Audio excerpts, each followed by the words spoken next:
Well, thank you very much indeed, Lord Mayor, for that introduction.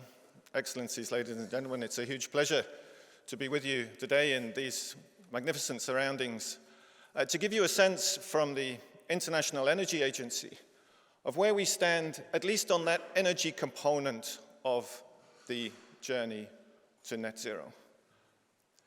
And the first thing I have to say is that there is indeed still a long way to go.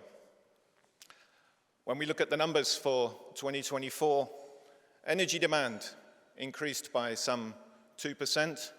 And of course, if we are going to bring down emissions, we need to be meeting all of that incremental growth and then some with non-emitting sources.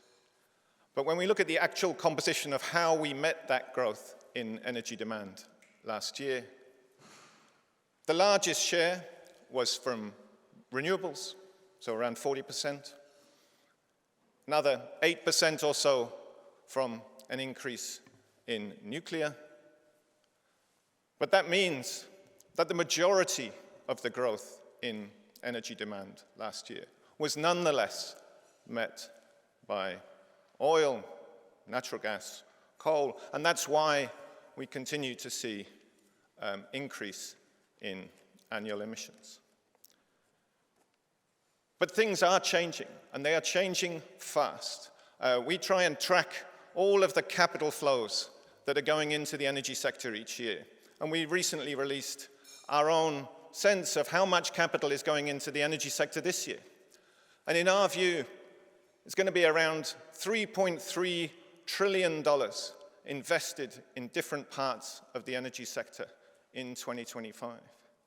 And 2/3 of that is going to go to renewables, to nuclear, to grids and storage, to low emissions fuels, to improvements in energy efficiency, to aspects of end-use electrification,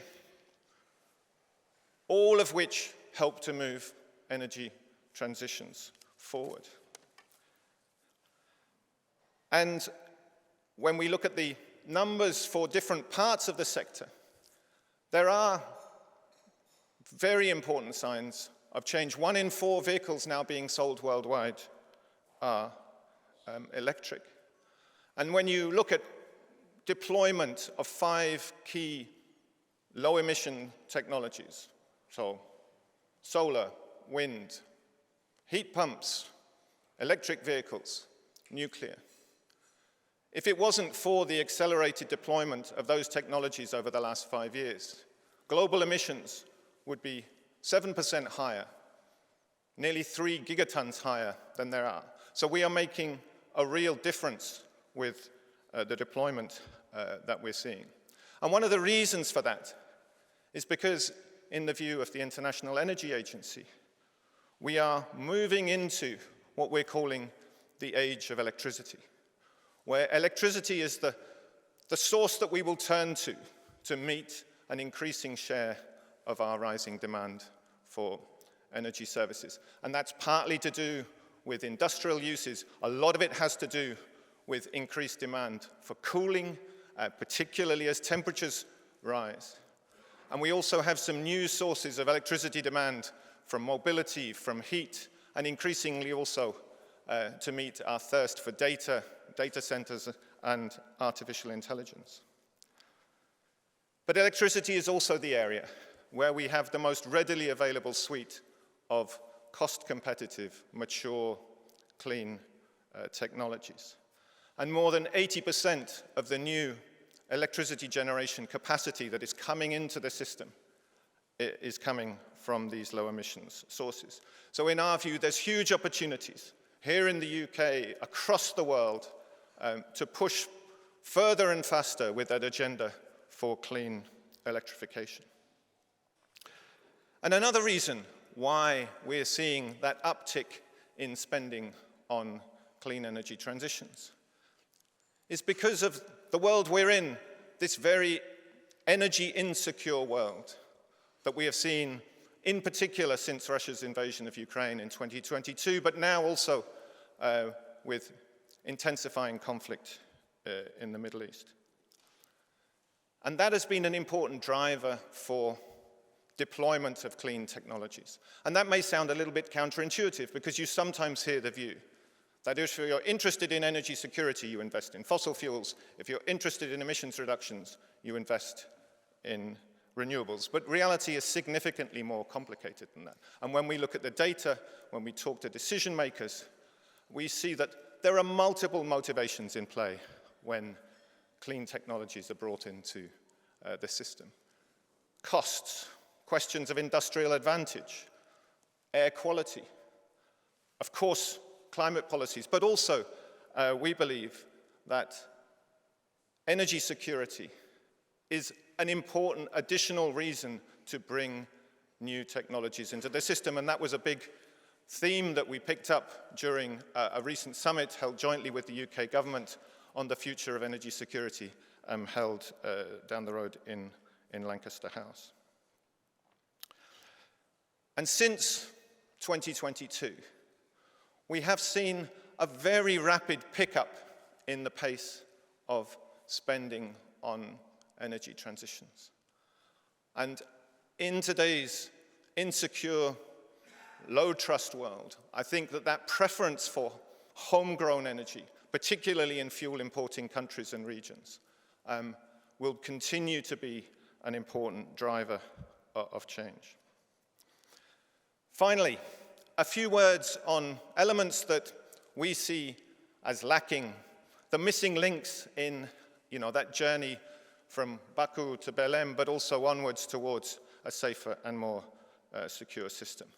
The first of those is related to that process of greater electrification. We are spending plenty of money in many countries on new sources of electricity generation. We are not investing enough in infrastructure. Grids are becoming an important bottleneck in many countries for cost-effective use of that clean energy capacity, but also an area where we would need to see increased attention if we are to avoid electricity security issues down the road. Secondly, on energy efficiency, we are within touching distance of that target agreed in Dubai to triple renewable capacity by 2030. In our view, based on what we can see today, we'll come in at around a multiple of some 2.6, 2.7 times. But we are a very, very long way away from the goal of doubling the rate of improvement in energy efficiency. That needs to be a much greater focus for the attention of policymakers, corporates, and the finance sector if we are to get on track for the goals agreed at COP28. A third area is the continued need for innovation and cost reductions, particularly in areas outside the electricity sector, sustainable fuels, CCUS, the deployment that we need to see for areas that are going to be difficult to electrify, notably in the large industrial sectors. Fourth is the need for much more attention to the resilience and diversity of clean energy supply chains, including critical minerals. That's an area where we have a very high degree of market concentration at the moment, and we need to be doing much more to diversify those supply chains and make sure that their energy transition is also associated with local value addition in many parts of the world. And finally, there is a profound imbalance in the way that capital is flowing to clean energy technologies. Around 80% of the investment is going to advanced economies and China. And as you're all aware, the majority of the global population lives elsewhere. 2/3 of the global population has less than 20% of the amount of capital going to clean energy. And it is those 2/3 of the global population who will see the most significant increases in energy demand in the coming decades. So if we are to make progress in a secure way towards a more sustainable system, we have to be thinking about building new bridges, new partnerships, to bring both domestic and international capital to emerging and developing economies. Now, that depends in part on governments, it depends in part on corporates. But it seems to us that a vitally important part of the dialogue on how that will happen is with you, with the finance sector, and we look forward very much to continuing our strong dialogue with the City of London, its leading role in many of these debates, to making that happen. Thank you so much for your attention.